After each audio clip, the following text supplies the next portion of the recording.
Hello there and welcome. It's time for another Shatterpoint Battle Report, and this time, because I got my a few squads assembled and painted up to my standard anyway, um, I thought I would try to test them out, and the best way to test them out against each other was slapping Mace and Padme's squads together, which are on the left, and then having the Dathomir box with Maul and Django and Clan Kreese thrown in there. They'll be on the right, and they're going first. Now, I put Savage with Maul, and that's because maybe you've seen my previous video where I was looking at deploying Savage in a way that he could benefit from Unwitting Brute, I think, or yes, Unwitting Brute, where if he's within 3 of a Allied Separatist Alliance primary or Dathomirian primary, where when they start their activation, he gets a dash. So Talzin could have him dash into range in order to get that dash. So I put him with Maul, because then if Maul goes first, then he can give him the first dash. And then Talzin will be free to use Obscuring Shadows on any Dathomirian, other than herself, of course. And yeah, but I kept the Night Sisters with her anyway. And I guess we'll see how that goes, and maybe if I want to swap that or not. But the other team, I think I've seen quite commonly putting Mace and Padme's squads together. Mace Windu, of course, gives, when he's engaged, gives out a 5 range buff where he gives Republic figures or characters steadfast and protection. And up until this point, basically all the clones have easy access to hunkers, which set off their ability to have steadfast. Now his squad does not, and that's because he himself can give out protection and steadfast. Oh yeah, the Arfs do, but Pons does not. And he doesn't have easy access to hunkers like all the other clones so far do. That is until, of course, the Wolfpack comes out soon. But then the Padme box also does not. They're not clones, of course. And so they have a little bit more health because of their lack of hunkers and steadfast and all that. So the buff really adds to them nicely, because it's not overlapping on that ability. So I had the draw of, or first, I guess, we're set up for Sabotage Showdown, and I'm testing out my terrain setup that I came up with in my terrain setup video. Just removing the kind of standalone gantry that was getting that one shifting priorities objective up, because I knew I was going to try out Sabotage Showdown. And it is the Secure the Exits one, where when the Shatterpoint is pulled, whoever you decide to use it on is going to get recover 2 damage or be able to remove a condition. And as you can see, the Mother Talzin side has pulled the Shatterpoint right off the hop. So I had to go grab my more force tokens but then I will be shuffling that back into the deck. Now, also, I tried to set this up after my kids went to bed to hopefully get a quick game in, but it took like an hour to get set up with the camera and everything. So, um, so yeah, I only got through struggle 1, but I think after that I'll have a little discussion about who I think is better set up for the remainder of the game. And of course, not what I wanted. I did not want to pull Maul first because he has no targets to go after, but he can jump ahead and secure a point and not use any force. So leave a bunch of force for the rest of my team. So now I'm looking to have Savage dash into range of Talzin, into that range 3, so that when Talzin activates, then he can get his free dash without her having to use the dash on him.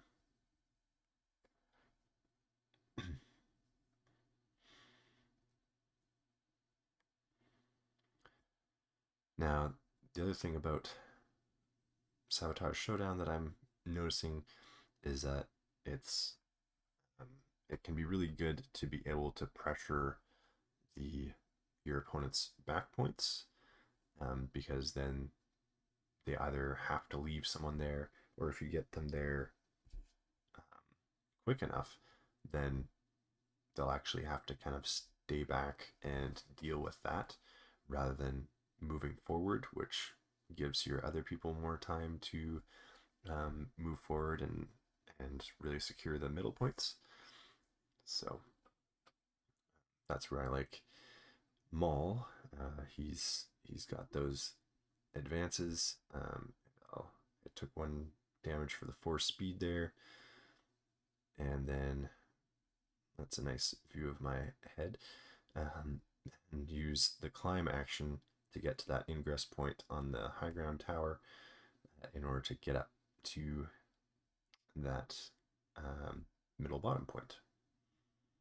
Just deciding where to sit myself to try and be difficult to shove off.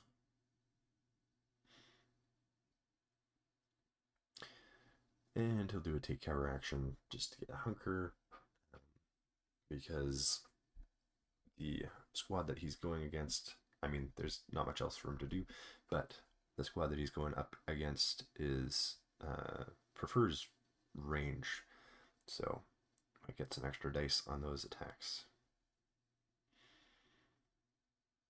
So the one objective is hiding under the elevation 2 gantry. It just, the positioning wasn't quite fully on the second level there, so it's just down under that, sticking out a little bit, but that actually, I think that actually gave some interesting gameplay there, given that, you know, the adjacent objectives are not on the same elevation.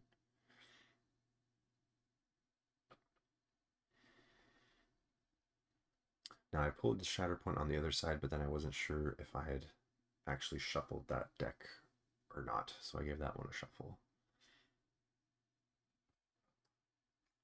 There we go. So Padme picked first. So she has Royal Command, an active ability that allows her to give a Galactic Republic unit a advance. Her coordinated fire of 2 damage will be important on any of the rest of her squad's activations when they go to attack.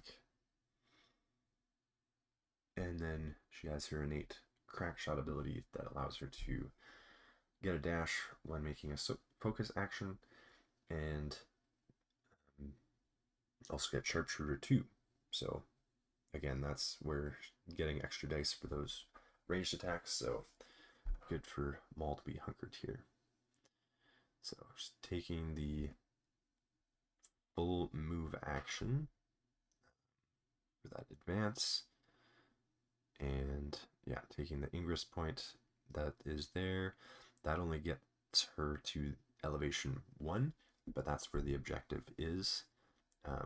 The elevation 2, there is a ladder going to elevation 2, but it is connected to the top part of that narrow part of the tower, which I've left standalone. So it's kind of hiding under that gantry there. And I also forgot to take. Actually, I can't remember if that's an actual flip or if I had just forgotten to look at what sides I was starting my primaries on. No, I think I had started her on aggressive negotiations on purpose to give that extra die buff to the handmaidens, but I was looking at the two sides and seeing that Faith and Diplomacy has the shove, pin, shove in 3 steps rather than just damage and shove on the 3rd step.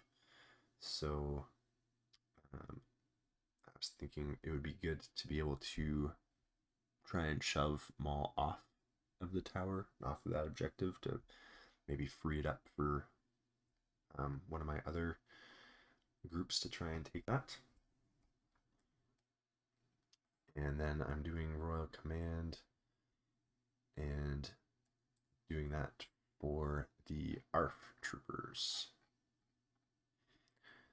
They'll be able to pop forward and get that top middle objective, even if they aren't able to get to the proper elevation.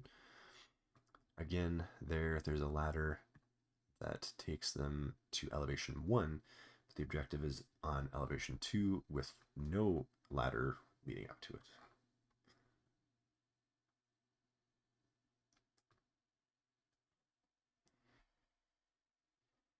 The other one is going to go for the ladder that is on the middle building there, but going an inch away, I can kind of pop back on the gantry and be contesting at the proper elevation for that back point.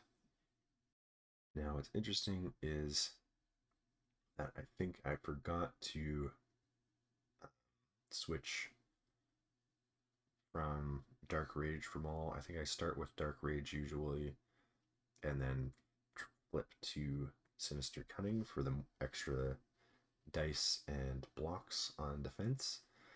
However, given his position, it's actually good for him to be in Dark Rage so that if he gets pushed off, he can actually just jump back. So he's getting extra defense dice on that attack from the hunker and cover.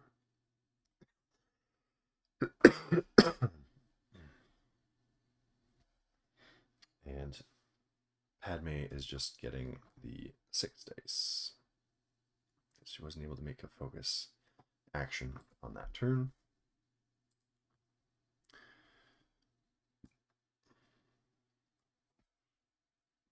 So 2 successes through. We'll get the shove and pin that I was hoping for. Only 2 damage through. But now we'll see. I'll have to make sure the angle is okay for getting that shove off of the gantry.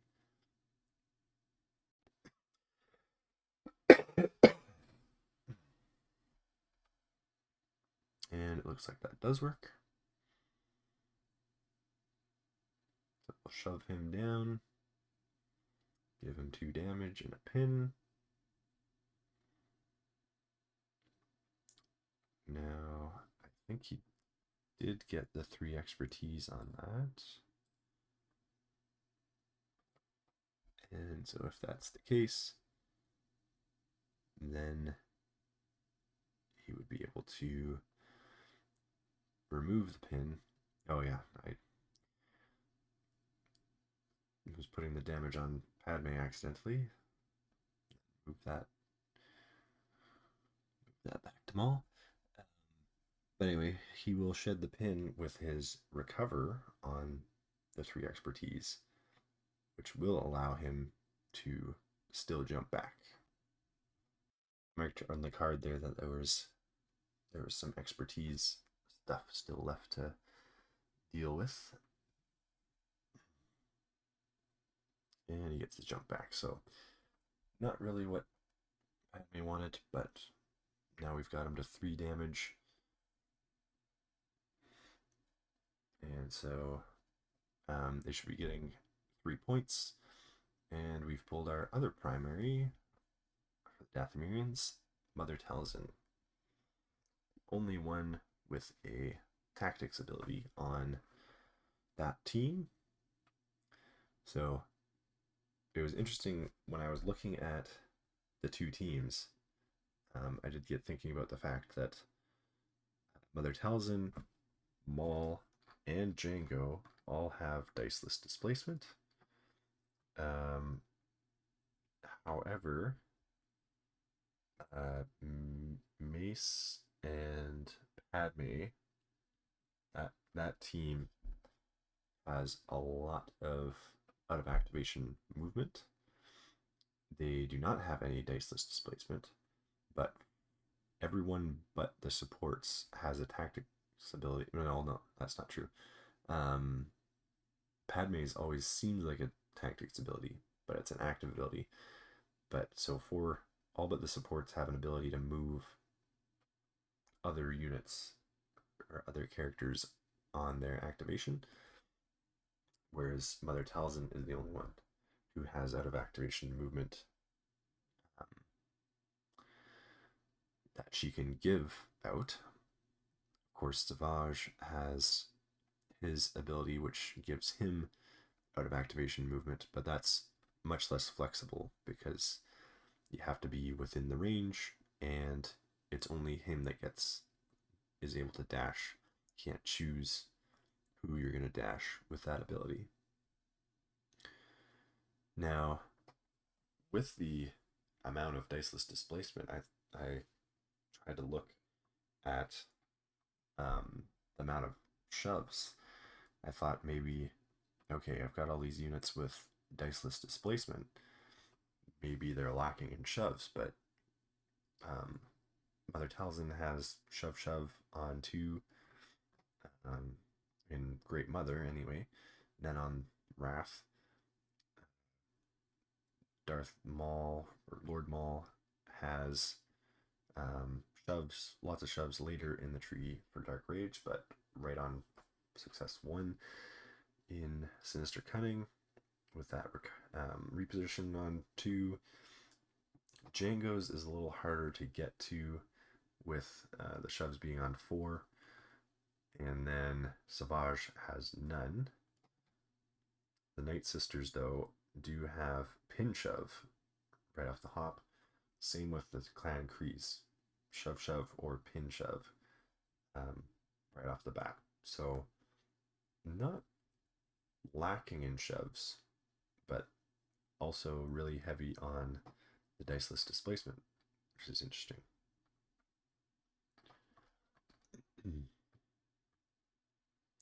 So again, I think the Dathomirians don't really want to be going first because there's very much a lack of targets, and maybe I could have considered doing some reserving.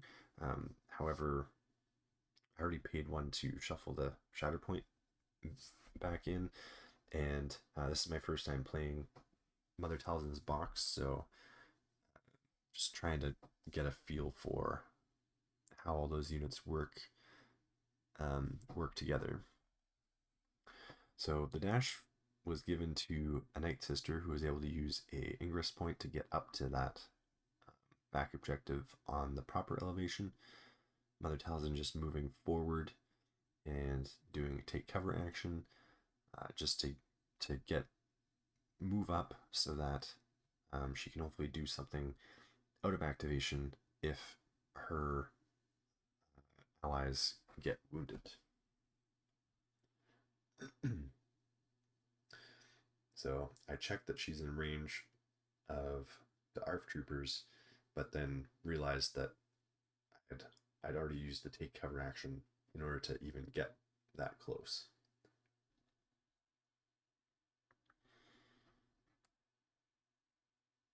And so yeah, here I hadn't looked at Mace's stances very closely. So I think I put him into his pad side.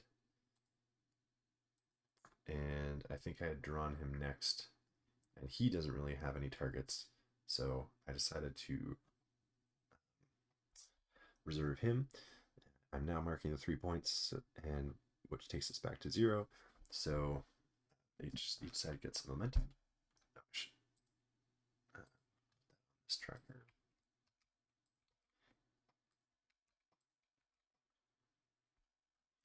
And then I get the ARF troopers next. So they have a defensive maneuver to get a hunker. Their big thing is definitely the coordinated fire, which gives an exposed for when another Republic unit is making an attack. So throwing out an expose right before the attack happens.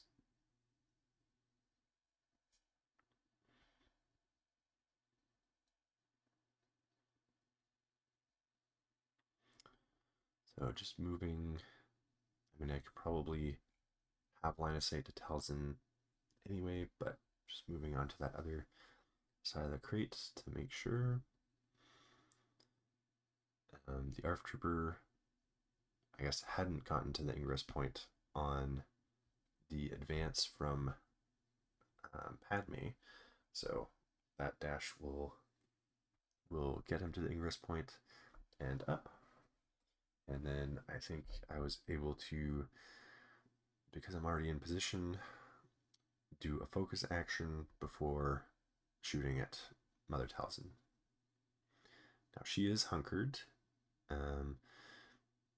and I think on the attack from the one that's on the gantry, I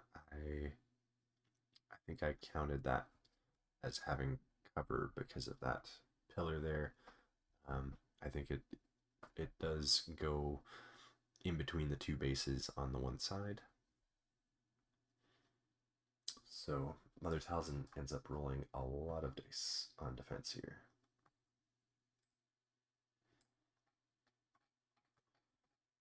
I think I retroactively swapped her into her Great Mother side, which is better for defense, but also better for if she gets those 5 dice attacks. So 7 dice base, and then 1 from the hunker, and another from the cover. So rolling all 9 defense dice against the 7. I guess it should be 8. 8 attack dice.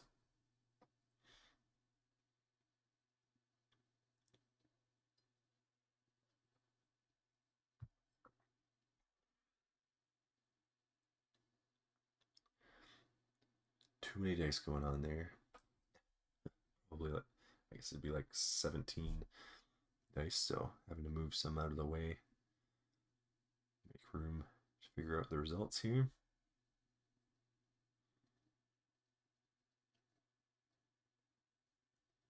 So yeah, it looks like I rolled, the 8 on attacks. That's good.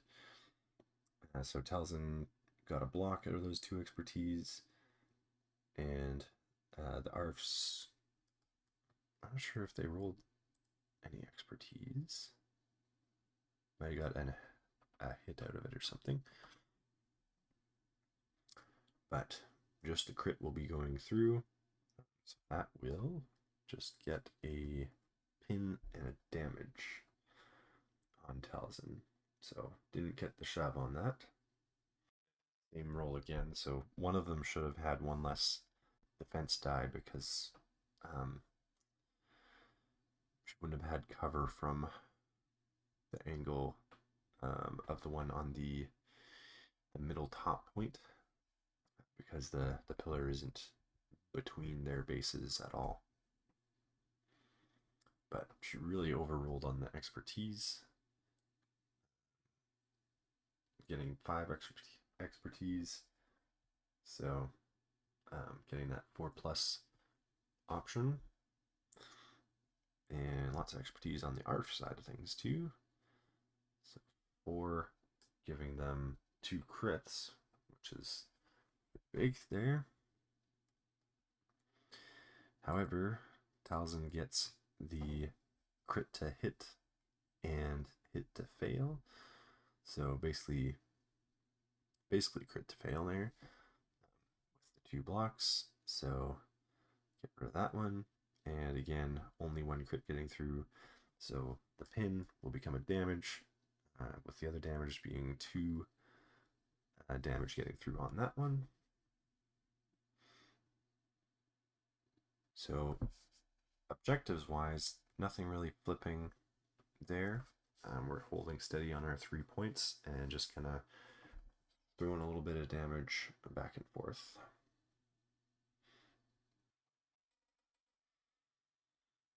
And I pull the Night Sisters, and so they have abilities to jump, basically defensive maneuver but with jumps instead. So that really helps their mobility, and that would be helpful in stealing that middle top point from the Republic, because they'll be able to easily pop up to ignoring the elevation, and without ingress points to get to the proper elevation for that point.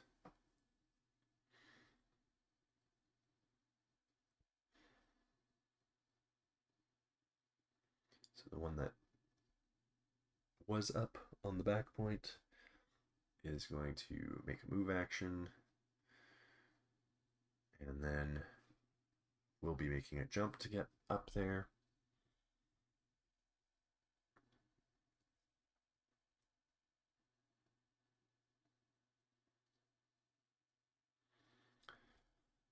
The other one will make a move action, go beside Talzin, and then I thought a little bit about whether to do the attack first or not, but decided that doing the attack after the jump would then give a little bit less cover to the ARF troopers, because they're kind of the only people there available to be attacked.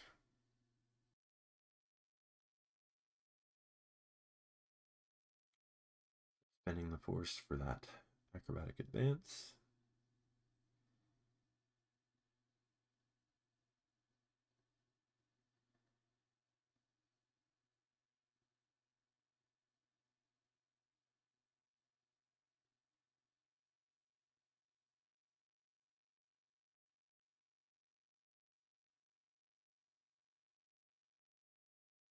Now that second one that's on the ground maybe didn't need to move up so far.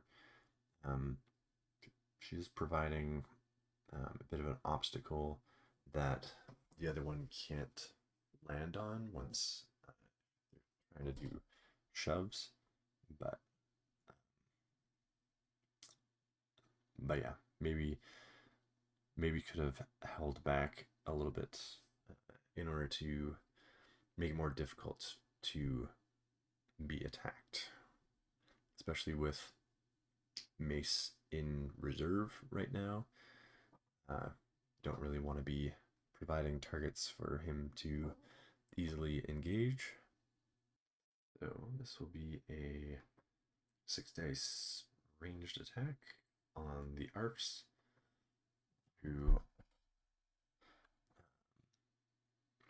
in this one also get 6 dice from the hunker and cover.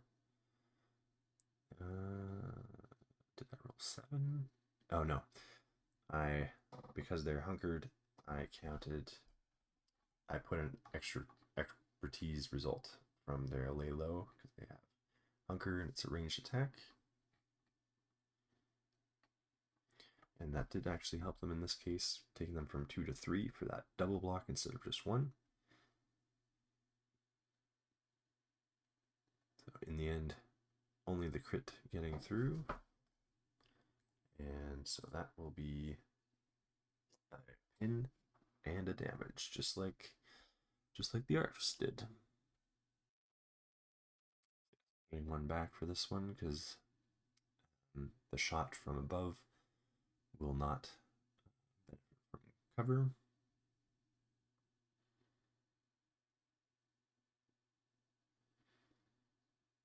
But I will still get the expertise result,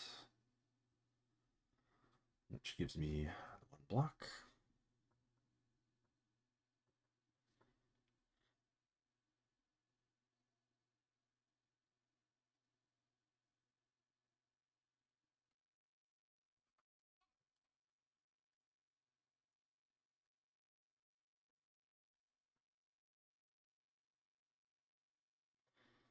I think I got 4 expertise on that, which gave me crit and 2 hits. So again, just the crit getting through, which will now turn into 2 damage instead of pin damage. So exactly the same thing the ARFs did to Talzin, except that was a support group shooting at a primary instead of a support on support attack. So being at the proper elevation will flip that point. So they should be getting 4 points, so no momentum for anyone on this round.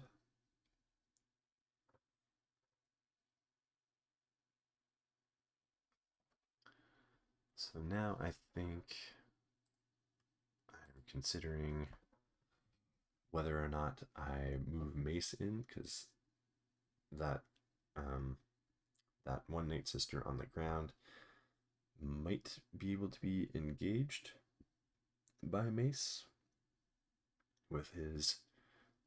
He gets a. Oh, right. I got the Shatterpoint there. Okay. But still thinking about whether or not to use him, because he gets a dash from his tactics ability, and then he could perform a full advance for a move.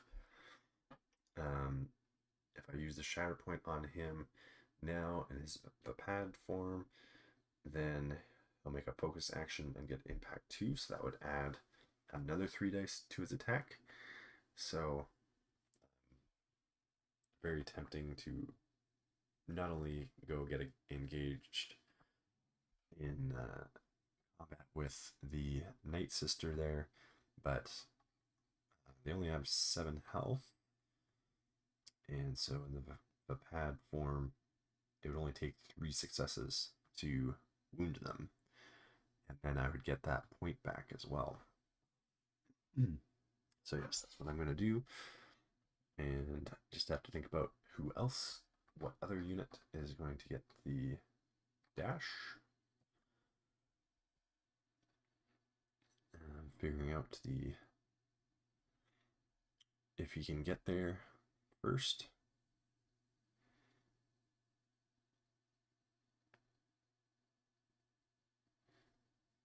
Or I was going to, but then realized the dash, so gave that to, thinking about giving that to Padme to get her up to elevation 2 and start looking at moving in on the objective that Maul is on. However, I'm instead thinking about moving Sabe up there, but because Padme only moved to that ingress point and sat there, she's actually blocking Sabe's ability to pop up to the proper elevation. But moving her in, getting her ready to be able to probably go in and try to contest the point Maul is on once she activates.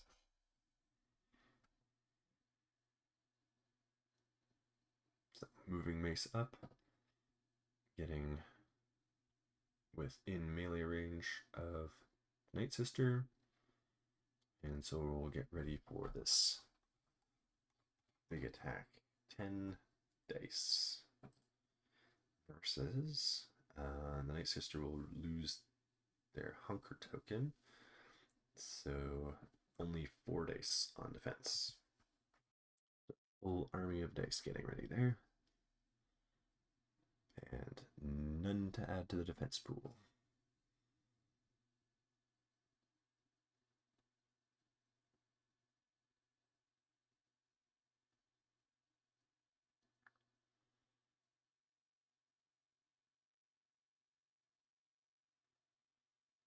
And they only roll 1 block. However, Mace also rolled a lot of fails, but all that expertise actually turns into 3 crits. So he got 1 hit and 5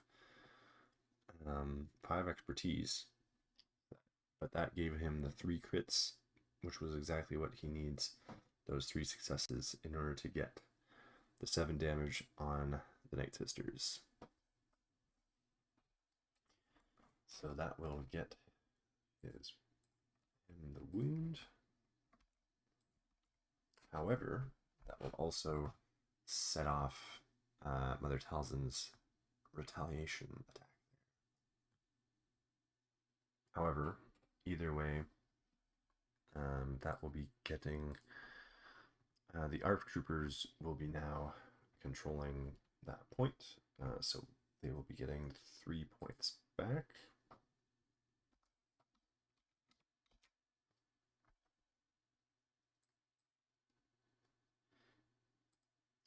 Then, I'm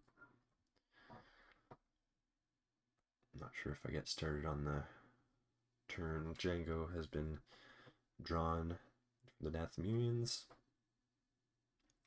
but I'm not sure if I start moving him or not before realizing that Talzin needs to do her retaliation attack.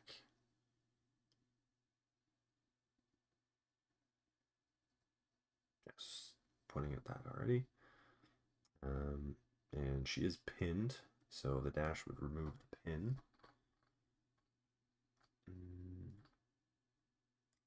And yeah, and then she can do her 5 dice attack against Mace. So she's in Great Mother stance. Mace, yeah, I did flip to Jedi Master, so he's got 6 dice.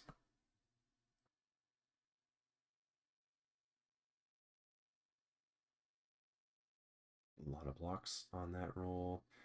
1 expertise, basically getting him another 2 blocks.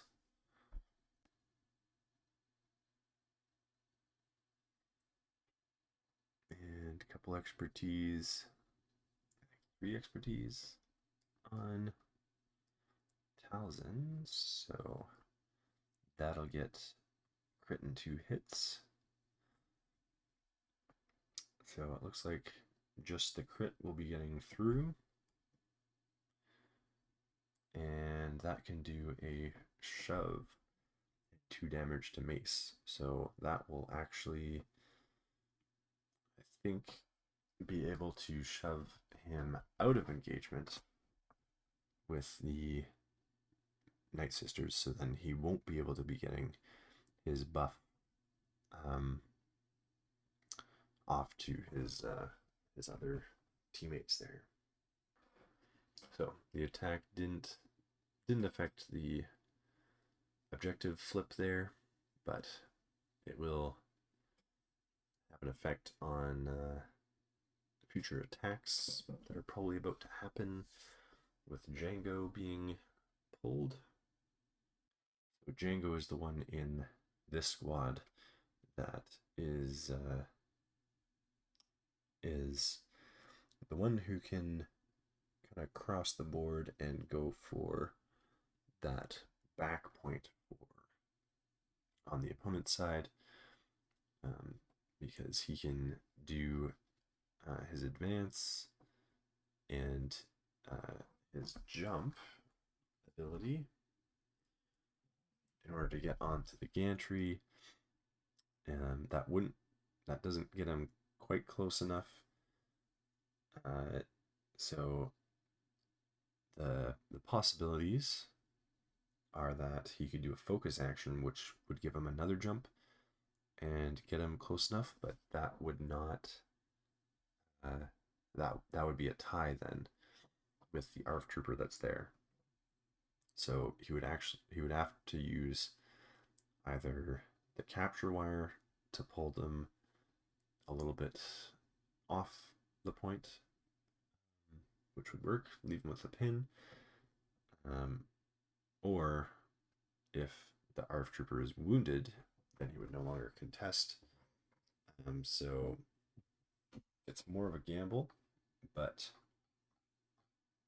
he can go for trying to get 3 successes, because then that would wound them. They only need 3 damage to become wounded, or 4. Yeah, I think they have 3 damage on them and a pin. So they need 4 damage, and he needs the jump.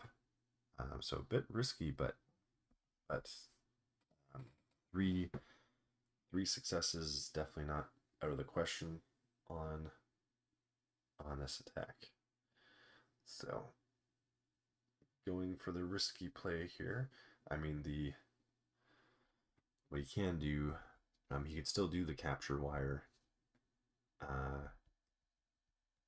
after, which would get them off, but he wouldn't be close enough to flip that point on them. So definitely the riskier play, but we'll see how that goes.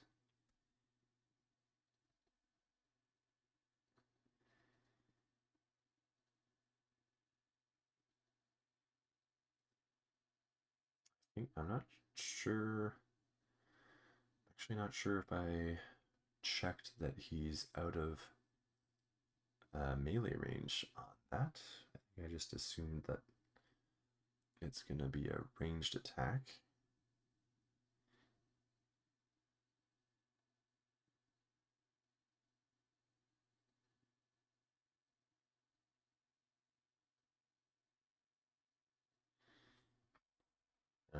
Well, they lost their hunker though, so I must have done melee. But I'm not sure. Not sure if I used the melee expertise on that, so that might have been an oops there. Let's check that again.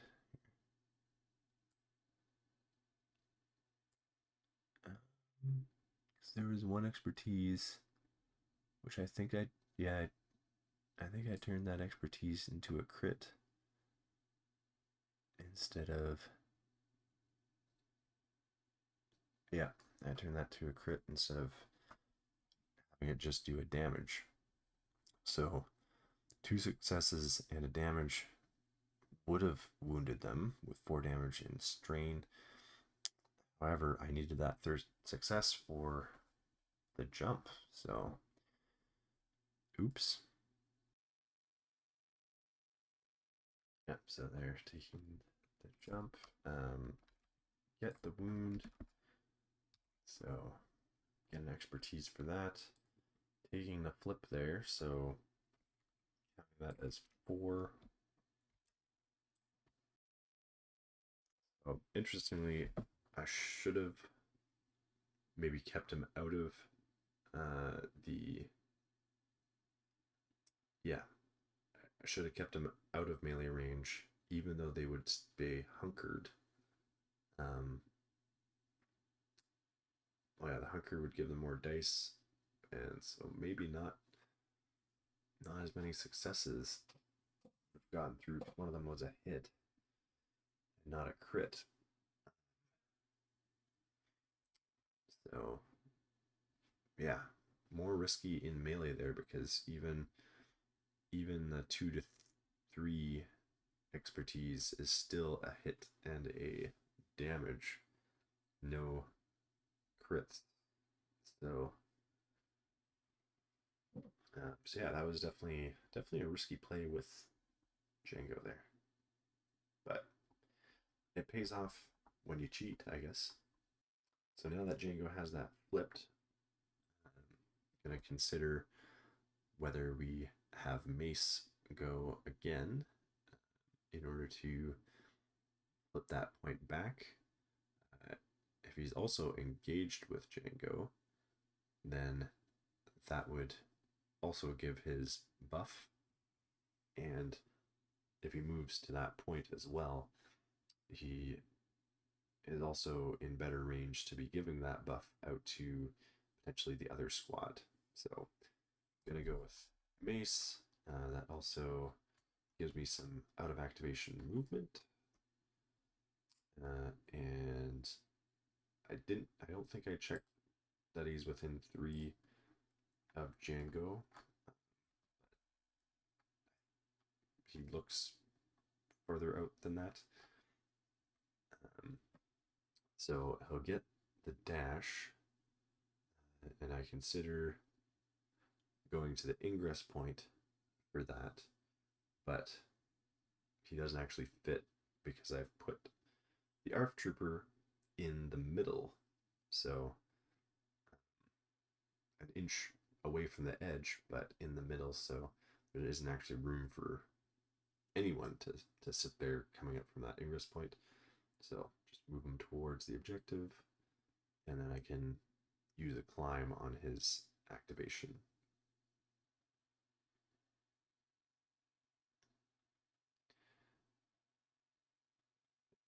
There, and that's the one where I have to come back and remember to do the dash for another unit.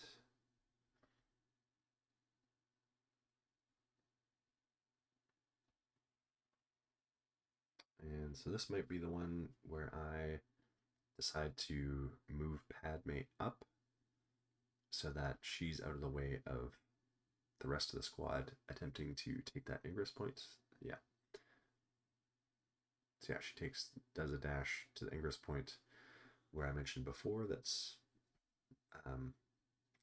in between the top of the tower and the gantry there that she's standing on. So popping her up there with that rush to action. And then, yeah, Mace is getting ready. I think staying in Jedi Master, because I don't think we're going to wound Django. So we don't want to leave it a tie, and therefore we need to get those shoves.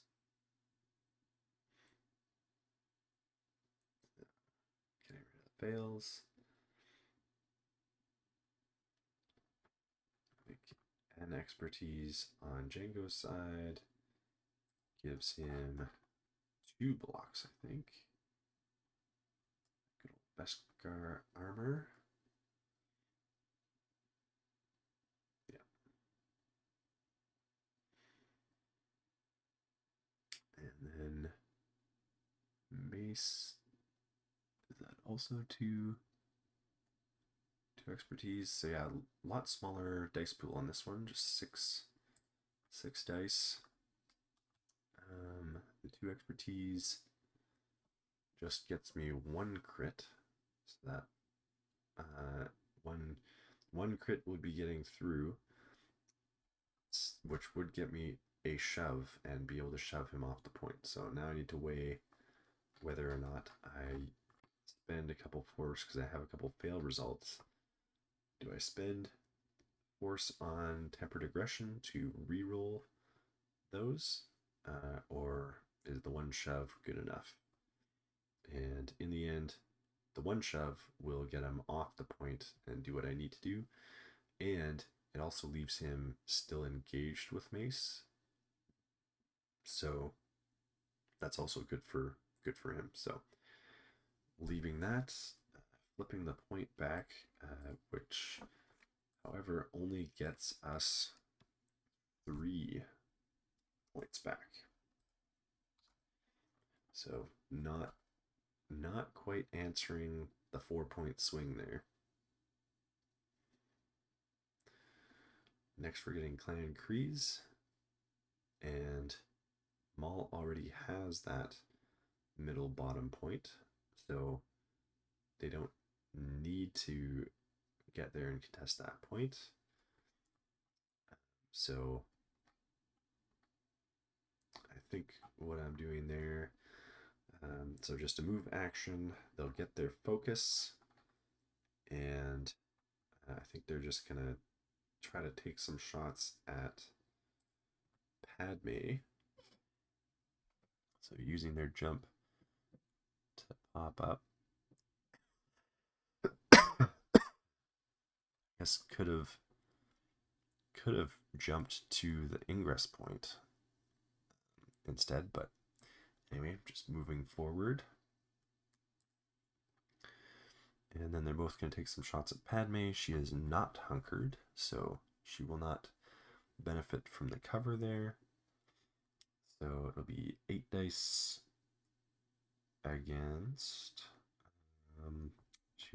I think she's in Faith and Diplomacy. Well, either way, it's 5 dice on defense.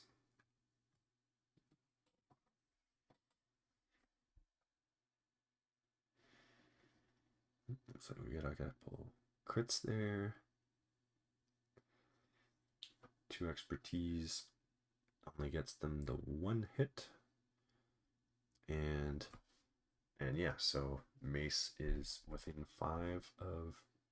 range 5 of Padme, so that means she'll be getting getting protection and steadfast, basically ignoring the first result on their tree if they're going with the shove hit.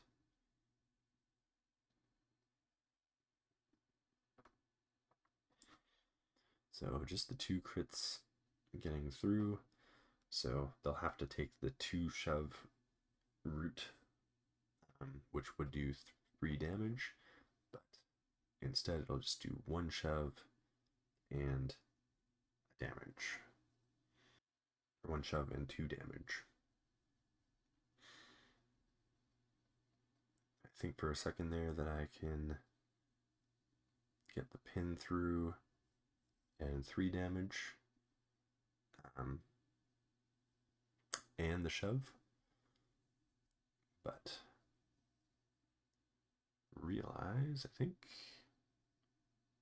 yeah, for one thing, it's going to be hard to shove her in a way that she doesn't land on Sabe, but I think just barely she fits down there.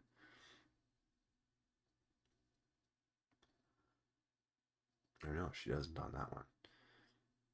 So we give her 1 shove back, and then hopefully on the next attack we can get a shove off. And I realized that protection and steadfast, she also got some expertise on the defensive roll. She got 1, so she gets a heal or recover as well. So yeah, we have to go the route with the 2 shoves instead of the pin. We're blocking a damage, and then the recover is also getting rid of a damage. So in the end, that only does 1 damage and end the shove.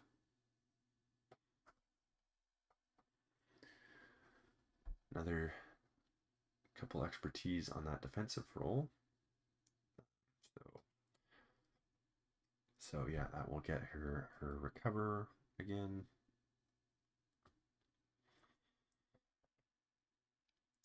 The expertise, yeah, comes to hit. So this time 3 results getting through. So it'll basically be the same thing, except be able to throw a expose or disarm. I think they were going to go with the expose, but then Padme's defensive expertise gives her recover, which just gets rid of that anyway. She does get shoved down. Doesn't flip the point, but that gets in the way of her ability to move forward on and up on the next activation.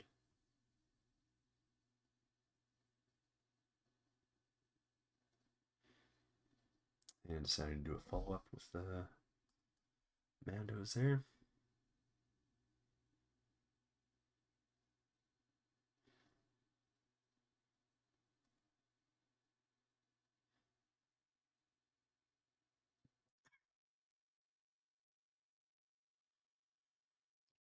Be 3 points again.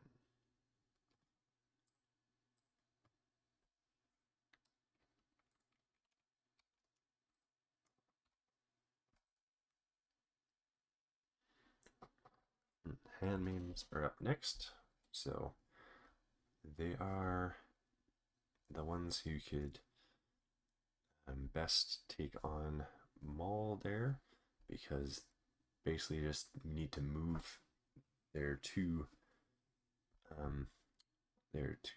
characters onto that point, and then they will overwhelm with numbers. They of course don't have any shoves, so that won't allow them to shove him away from the point. But like I said, with 2 of them, they can flip that point for sure.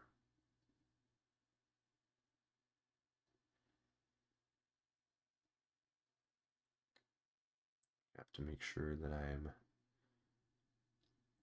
not being engaged by the Mandos. Oh, but they're both getting to the ingress point, and I've positioned them so that they can actually both sit there.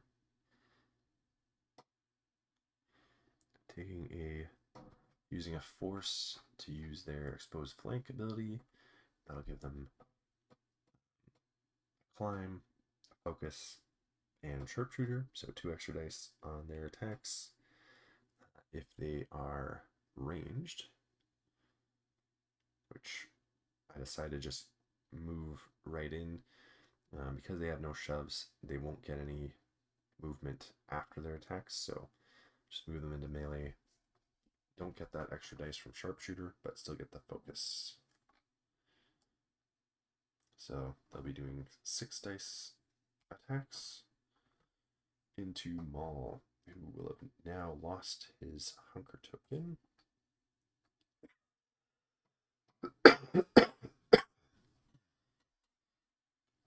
So he'll be rolling 5 dice on these attacks.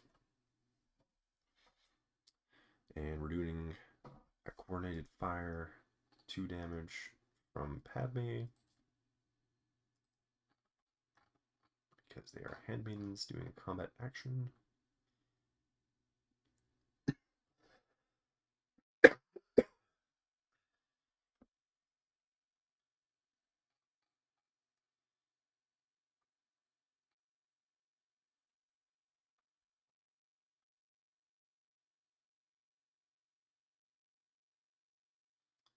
So with that couple expertise in melee, they actually get damage and a crit.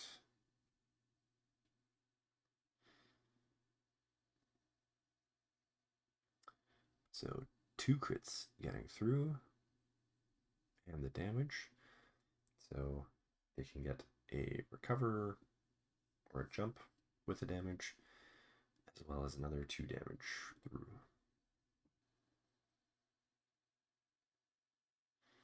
So she's going to do a little jump. And she'll be doing 4 damage on this attack. Brings him to 9. Now, at this point, I think about whether or not I actually want to wound him. Because, for one thing, Maul himself, since it's a melee attack, would get his revenge attack. He could do a dash and a 5 dice attack. He's on Dark Rage, but there are still shoves on that side, plus a decent amount of damage. So he could be shoving one of them off. And then Mother Talzin would also follow up with a dash and 5 dice attack. So, so right now the other handmaiden's doing an attack. That gets a coordinated assault for Sabe, which gives her a dash, so she gets up that Ingress point from earlier.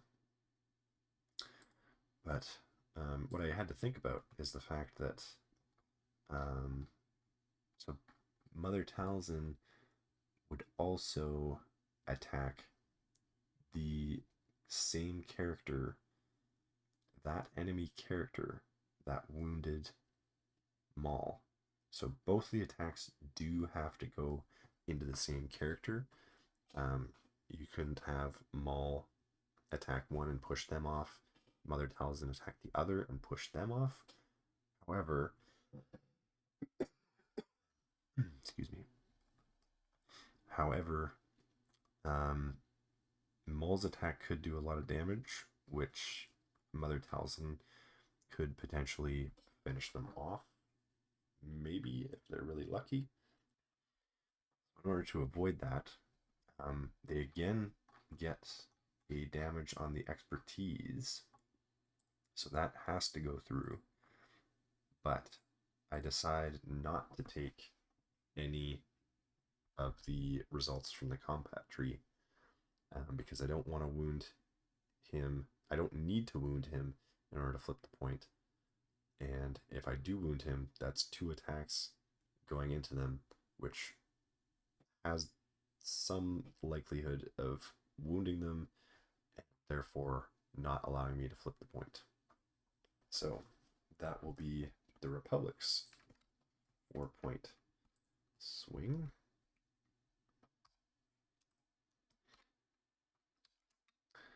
Not getting the momentum, but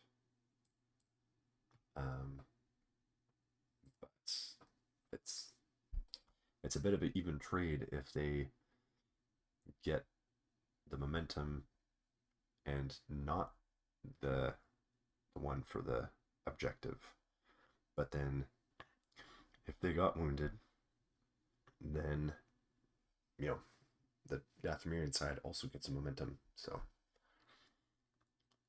it's a lot worse if they get wounded in that situation. Now Savage is being pulled, and the interesting thing about Savage is that he has no shoves. He's also not great at dealing with terrain.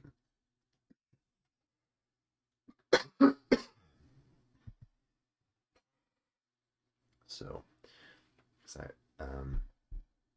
yeah, the options are, I mean, he could take his dash from his ability, Furious Rush, and then maybe be close enough to climb and attack Sabe, but then he has no shoves to actually move Sabe off. You'd have to be going for a wound, and she has 9 health. He can only do, well, he can do 8 plus 1, so 9 damage technically, but that's relying that's relying quite heavily on the dice. Um, and he'd only have his base dice 7 there. Now,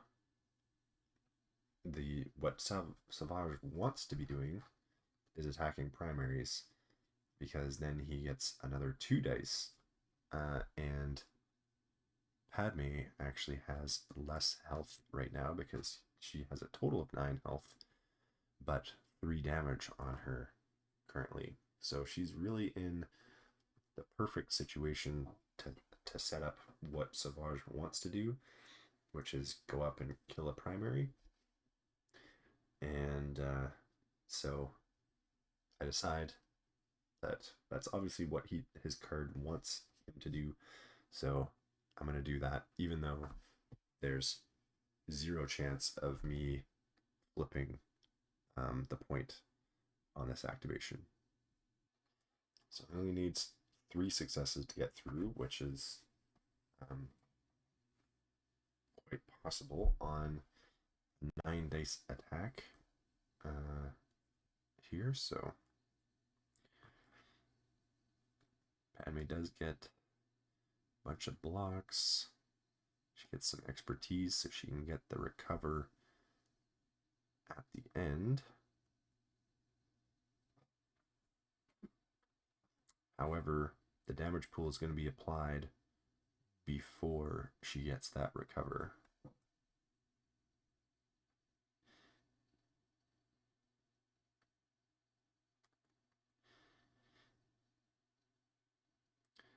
So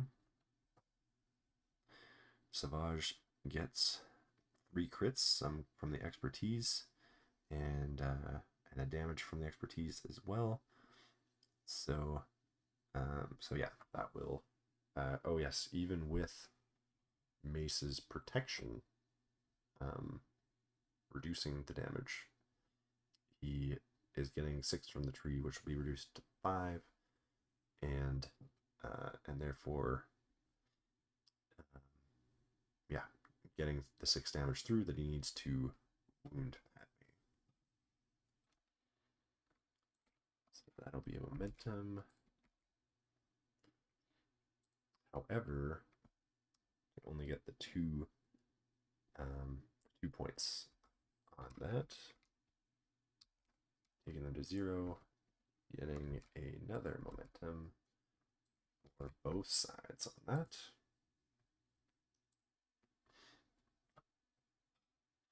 But all that needs to happen now is something has to be done to move or wound Sabe in order for him to take that point just by sitting there on the ground elevation.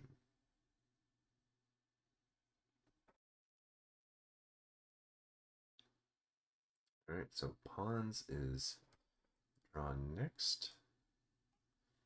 He does have a tactics ability to move one Galactic Republic character, another Galactic Republic character, give them a dash. So no one's going to be going for the back point near Talzin. However, we do have the handmaidens who have an extra body on point with Maul. So I consider, given that Maul, Clan Kreese, and Savage are all have all activated, I then think that I can move the one handmaiden towards that back point. Not that she'll be contesting it right now, but Sabe will be the next turn, and so they'll get another dash, which has to be towards a primary, allied primary, but with that other dash, they should be able to contest that point. So that would be a big swing, being able to get 5 points on the next activation. So, Pons' turn, we'll just, I think we're just going to sturdy up that point with Mace. And then, yeah, take a shot. I think at Django, because he's the only one in range, really. The Night Sisters are already wounded. So, out of melee range. So, I'll be able to take just a shot at him.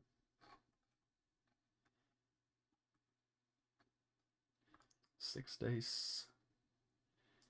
He performed a climb to get up to the proper elevation. And so Django will be rolling 5 dice. Couple blocks. And fails. No expertise there, so doesn't get his Beskar armor. Couple of blocks. Couple expertise on Pawns. At range, we'll get him a couple hits. So we'll just overwhelm the number of hits there. Get 3 through. So he could. He can get a shove, disarm 5 damage, or 4 damage, and a reposition and pin. I don't remember how much health Django had left. I think he might have had 5 health left. No, that's not right. Because Mace attacked him and only ended up doing 2 damage on him. So we're adding another 4 for 6 total. So not getting a wound on there. But we also don't have to shove him to get him off of any points. So I'm going to take the reposition and pin Django, get the reposition so that now we actually have a healthy body on contesting that top middle point. And so we'll get our 4 points, not quite closing out the struggle. It's the Shatterpoint, and so Maul is has only one health left, which is not great for him. However, the Shatterpoint ability allows you, or the struggle, when you get the Shatterpoint, if I use it on him, he gets to recover 2 damage, or remove 2 damage. Not recovers, technically. So that does give him some wiggle room to actually use his health instead of force. There is a force point left, and this is the last activation. But what we're going to do here is we're going to want to use There's No Place to Run on Sabe. And so we'll pull Sabe away from the point that Savage is also contesting, leaving Savage at the ground level, but being the only person contesting who's not wounded, that's contesting that objective. So that will flip that objective for us. And then Maul can simply attack the Handmaiden and then push her off of the objective, or maybe get a wound, depending, because he does have he's back to 10 damage, so we're getting extra 3 dice. Now they do have 8 health. No one's attacked them yet, so he would need 4 successes and some expertise in order to get the 8 damage on the Handmaiden. 3 successes in order to get a shove on Dark Rage side. So it seems safer to be on Sinister Cunning in order to get that shove on the first success instead.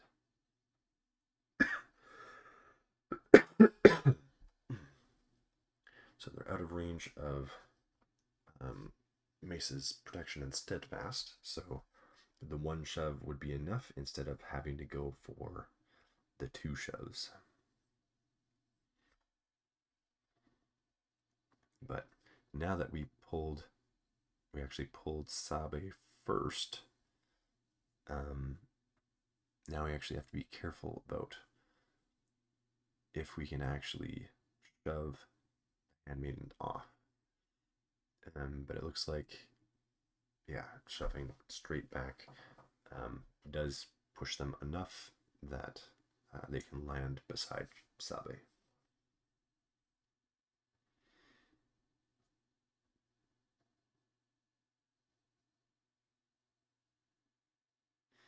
And just dumping a bunch of dice for Maul's attack. 6 plus the 3, so 9 on this melee attack. Handmaidens have 5 on 4 in melee. Get an expertise there, but that only becomes a block. Doesn't get to do the crit to fail on that.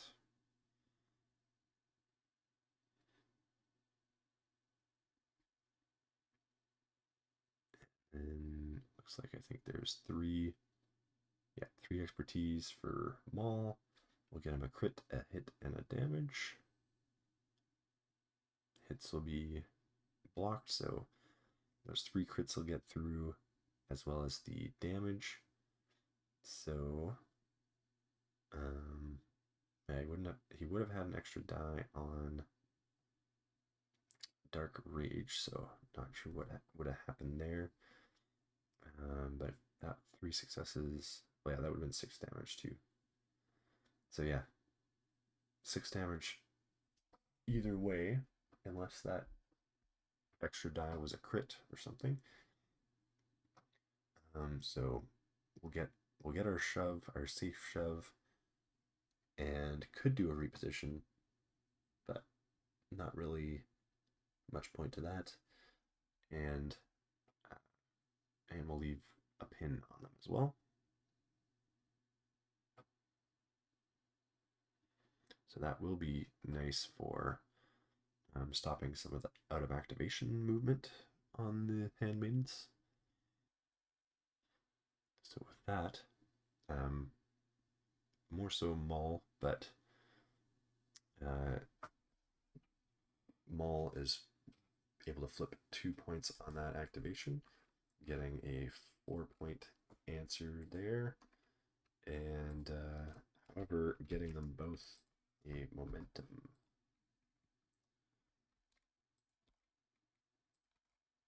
So now Sabe is about to go, and so so the Handmaidens get to dash, herself included, towards a allied primary. And so they can use Mace as the allied primary for the toward measurement. And that is actually exactly what's going to allow the Handmaiden to go capture the point there.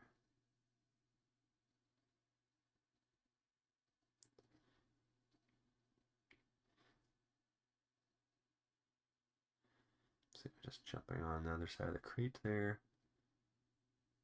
That'll be 1 point flipped.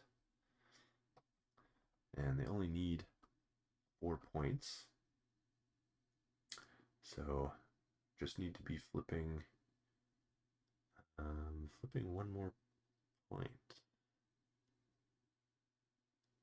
I can't remember how I manage that, unless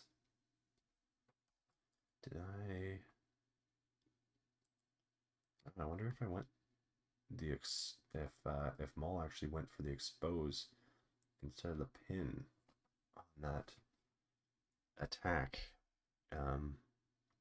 Would have been better to do the pin, because now what we'll see is that the movement, the dash allows the handmaiden to take the ingress point, get to the proper elevation, and steal that point back from Savage.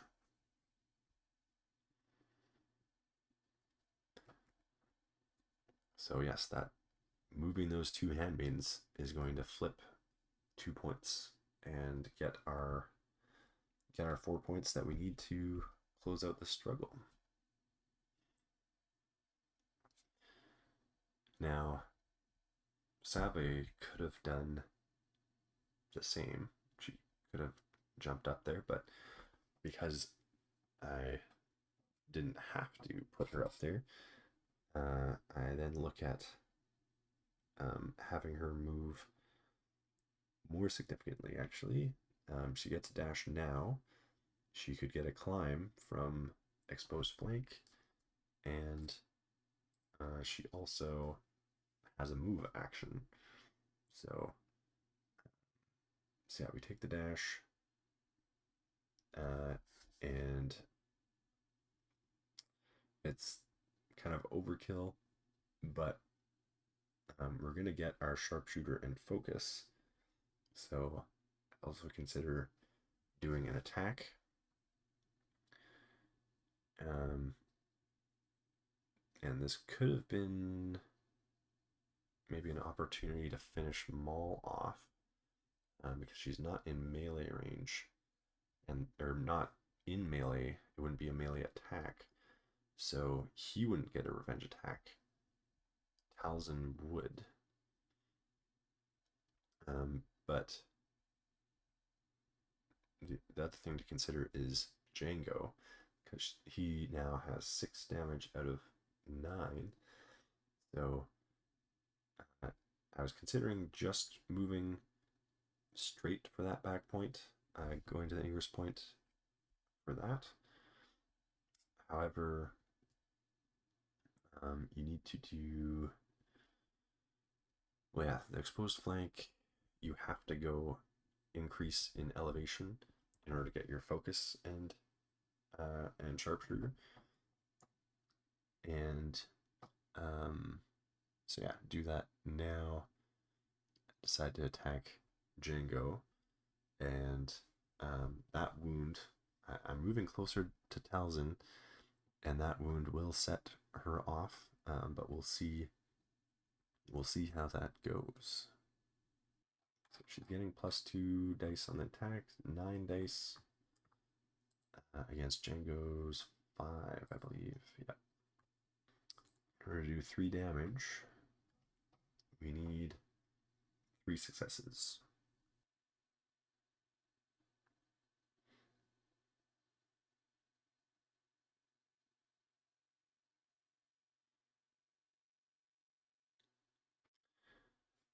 Expertise there. 3 expertise will get a crit and 2 hits. Oh no, that's on the blocking side of things. That will get him 3 blocks for Django. Not sure if I missed the expertise conversion on Sabe's side, but there were no fails there, so 2 crits and a hit getting through. Or maybe I tossed them in already, so there's only 7 dice left. So yeah, 3 successes. That was exactly what I needed to get the wounds there. So just have to pick between shove, disarm, shove, or shove, strain, shove. Now, with Django's reactive abilities, wounding him will be adding a cost for him, and putting strain on him as well would add damage, but that's only going to matter after he is no longer wounded. So I guess that won't be a deterrent, because you'd want to set that off when you can't take damage while being wounded anyway. We'll do a shove, 2 shoves on him, get him a bit out of position there as well. I guess realizing that the strain won't really matter while he's wounded.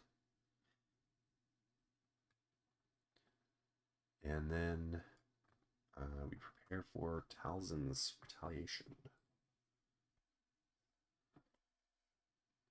So she's going to get a dash. And the first thing that I realize is that dash can actually allow her to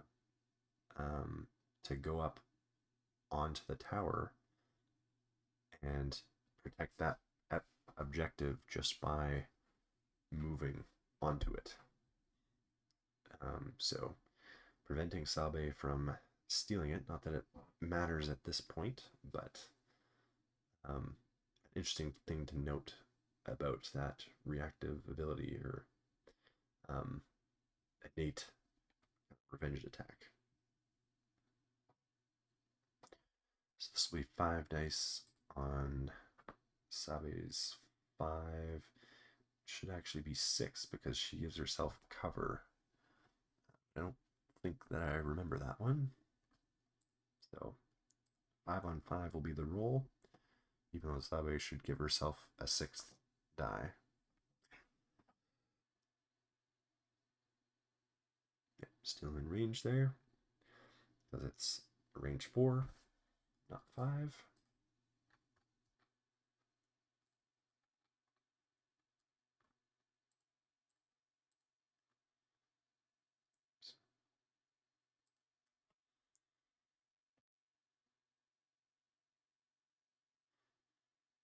So her 1 expertise becomes a hit.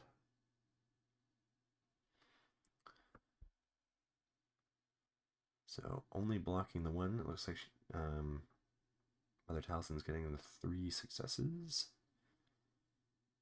And I know that because in the end, end up doing 5 damage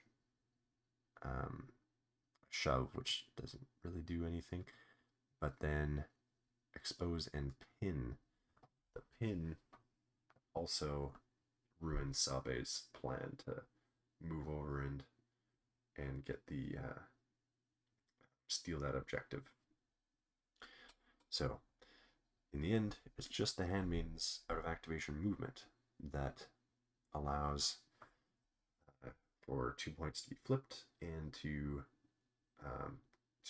seal the deal on that struggle. Now, as I mentioned before, didn't have time to continue through this game, but I would say that that it's quite likely to be a Republic win on this, I would say, because for one thing, their presence on the board is they're quite spread out. The ARFs are the only ones who are actually wounded. Oh no, ARFs and Padme are the only ones wounded. So 2 wounds there. Handmaid's full health. Sabe's got a bit of damage on her. Don't remember who attacked her. Must have been the... Oh yeah, that was the... Mandos, maybe? Anyway, Mace only has a couple damage. Pawns hasn't been touched. So the arcs are wounded, so you have to be paying for that expose, which I forgot to do on Han's attack. I could have done that when he was attacking Django. But on the Dathomirian side, Django's now wounded. Both sets of supports are wounded, so now their jumps and other reactive abilities are going to have a cost to them. And Maul is one away from being wounded, so whenever wounding him is needed to flip a point, that's going to be an easy wound there.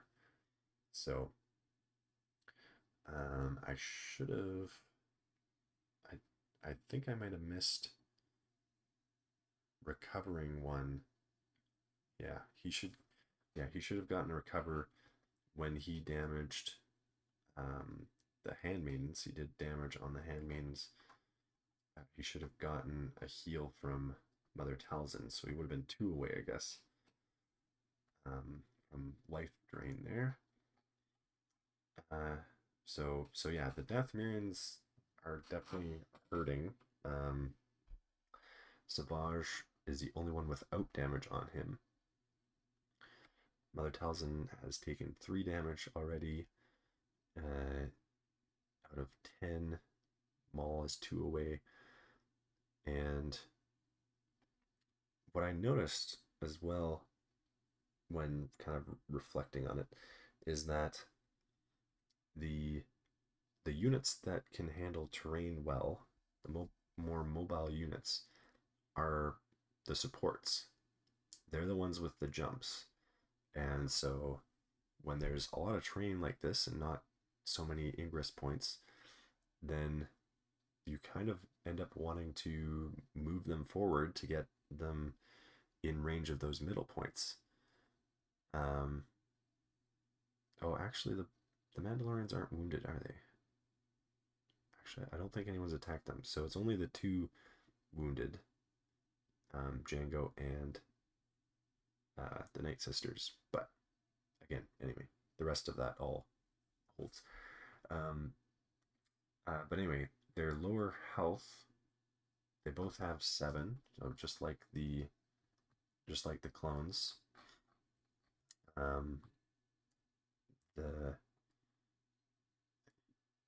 The Mando's a little bit better expertise defense than the clones, but still same dice. I guess kind of worse expertise on the Night Sisters, but anyway, you want to move them forward to go capture those points, but then they're a little bit squishy when engaged.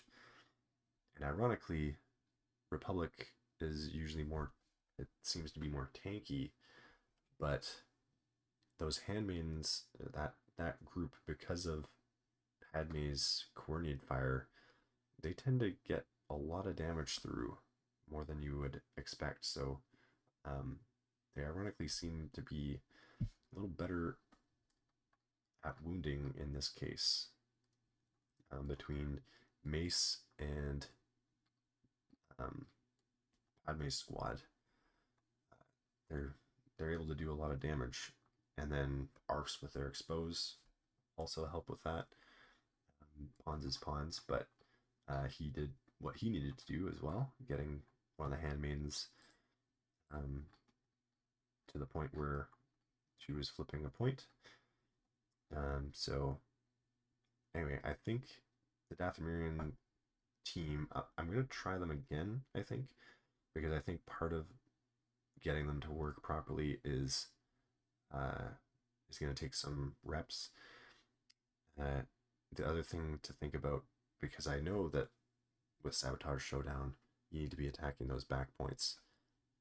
So that also means that you need to leave someone on those back points in order to protect them, which the Dathomirians almost could have had both of those stolen in the end.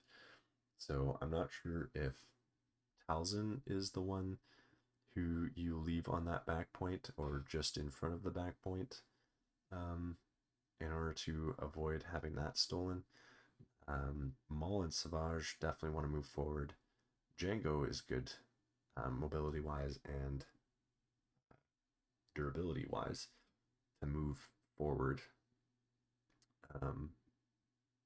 So what I might do is swap Night Sisters and Mandos, which squad they're in, put the Night Sisters with Savage and Maul, who are going to be attacking, so that they can benefit from the exposes. Maybe try to leave them on the back point, and then yeah, Talzin can be on the back point. Mandos can move forward, so maybe that's a reason to switch them to the other Mandalorians, the Super Commandos, because they have a little extra health. Only one, but they kind of want to move up and in there, where Clan Kreese would rather hang back and do ranged attacks. So I think I'll make that adjustment before trying them out again. But let me know what you guys think in the comments, and I will see you next time.